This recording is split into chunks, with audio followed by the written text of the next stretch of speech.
Some major drama to unpack, and it involves none other than Schoolboy Q, J. Prince, and Drake. It seems like things in the hip-hop world are heating up once again, with accusations flying and tensions running high. So grab your popcorn because this is one wild ride you won't want to miss. So let's dive right into it. Recently, there's been a lot of talk about this concept of checking in. For those of you who might not be familiar, it's a practice where rappers, when visiting new cities, are expected to check in with local figures for protection or permission to move freely. Sounds pretty old school, right? Well, Schoolboy Q seems to think so too, and he's not holding back. What are you talking about, bro? I'm playing video games. My daughter got a soccer game tomorrow, bro. Grow the up. In the world of hip-hop, where street cred can be everything, the idea of checking in has long been a way for local gangs or influential figures to maintain control and keep tabs on outsiders, but Schoolboy Q isn't buying into it. He's called the whole thing out as being ridiculous, especially for seasoned artists like himself, who've been in the game for years, but it's not just about the concept of checking in. Schoolboy Q has some specific beef with J. Prince, a name that's long been associated with power and influence in Houston. Now, if you're wondering why this all matters, here's the scoop. Drake, who's long been under the protective wing of J. Prince, apparently tried to flex that power. Rumor has it, Drake attempted to ban artists linked to Kendrick Lamar from performing in Houston. Drake thought that his connection with J. Prince would keep everyone in line, but that's where he was wrong. Let's backtrack a bit to understand why this is such a big deal. J. Prince has been a key figure in the Houston rap scene for decades, and his name carries a lot of weight. He's often been seen as a protector of sorts for artists like Drake, especially in situations where street politics come into play. But Schoolboy Q isn't impressed and made it clear that he's not afraid of Drake's so-called mob ties. Earlier this month, Schoolboy Q made a bold statement by performing in Houston.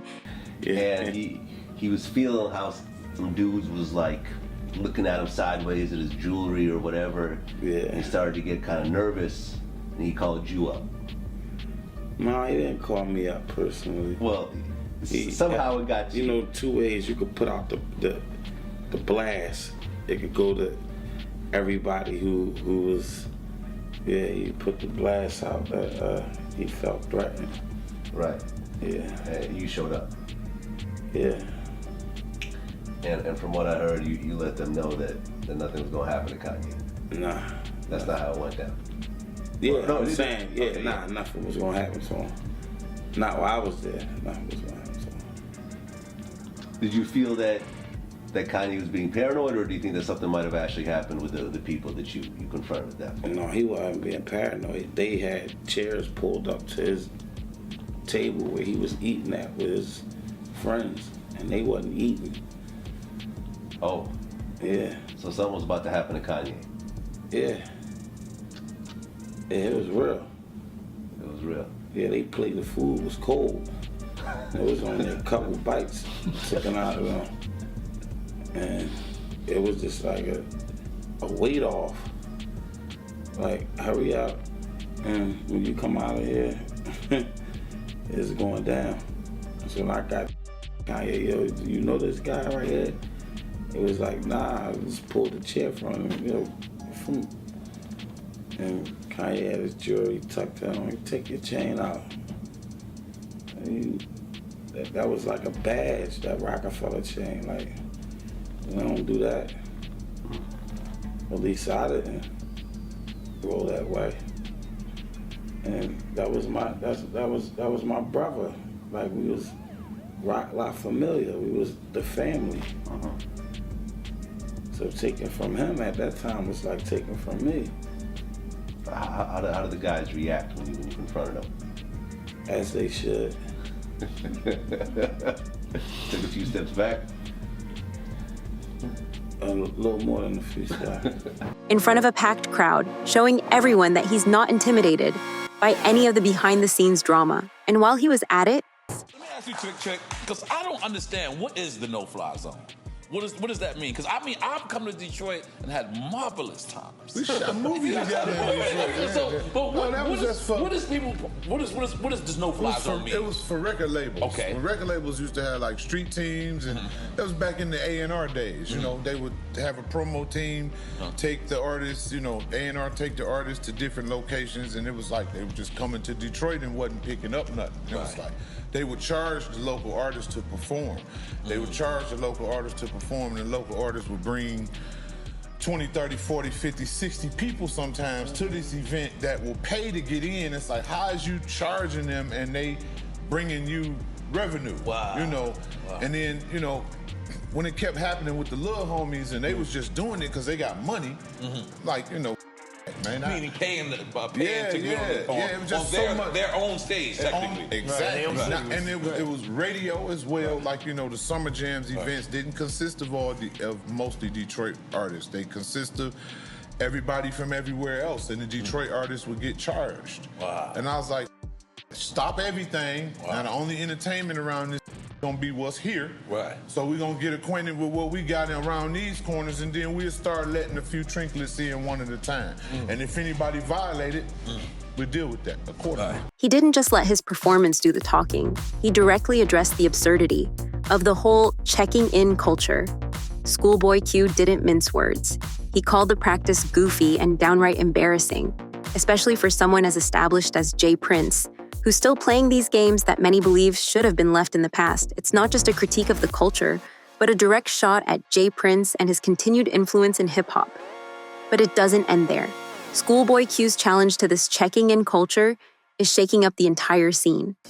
For years, extortion and these kinds of tactics have been woven into the fabric of hip-hop.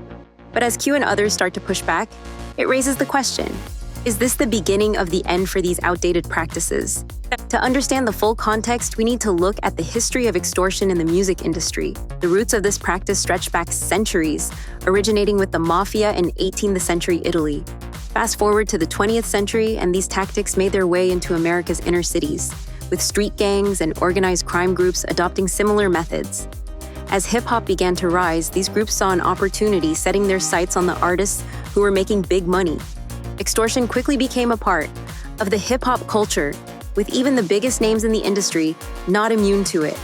Let's not forget that back in the day, artists like Tupac and Eazy-E were targets of extortion schemes. In 2011, shocking documents were unsealed by the FBI, revealing that the Jewish Defense League, classified as a right-wing group, had been extorting money from several big-name rap artists, including Tupac. The FBI documents exposed how this group would make death threats to these artists, then offer protection in exchange for a fee. This was no small-time operation. The threats were real, and the money was big. It's a reminder of just how dangerous and pervasive these practices have been in the music industry. Fast forward to today, and you'll find that extortion still plays a role in hip-hop, albeit in different forms.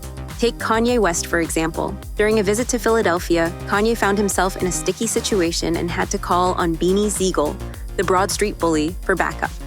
Some sketchy dudes rolled up on Kanye at a diner, not even ordering food, just waiting and watching. It was a tense moment, but Beanie came through and diffused the situation. And then there's the story of Rick Ross in Detroit.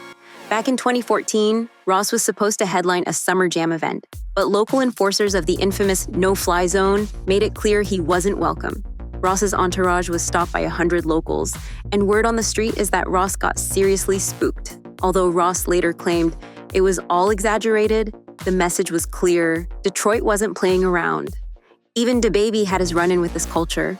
During a video shoot in East Atlanta, DaBaby was confronted by a local gang for allegedly trespassing on their turf. But instead of backing down, DaBaby stood his ground, refusing to sign any so-called permission slips.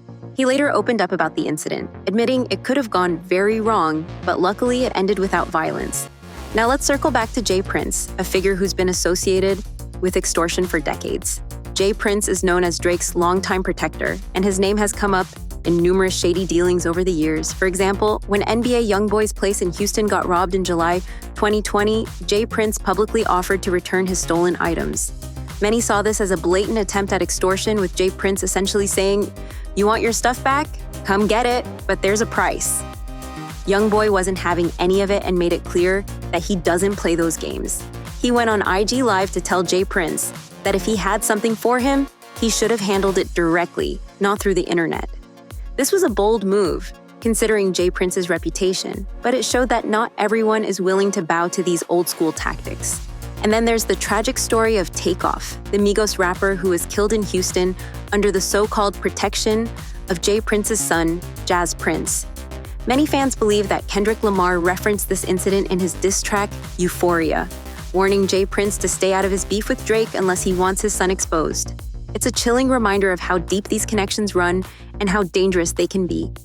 This brings us back to Schoolboy Q, who's the latest rapper to take a stand against the checking in culture.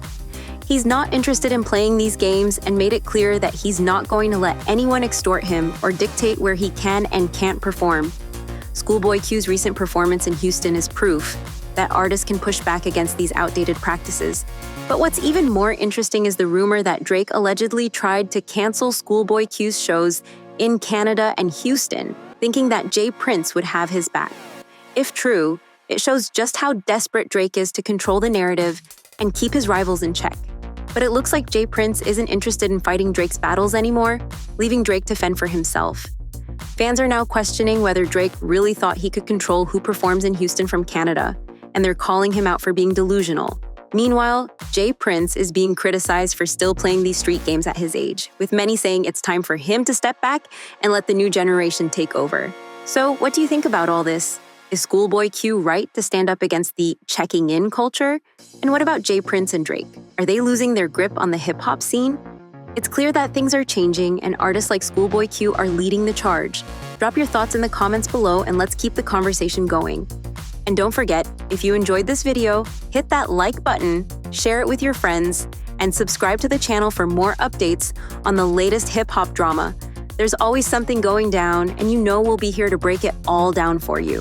Stay tuned for our next video. You won't want to miss it.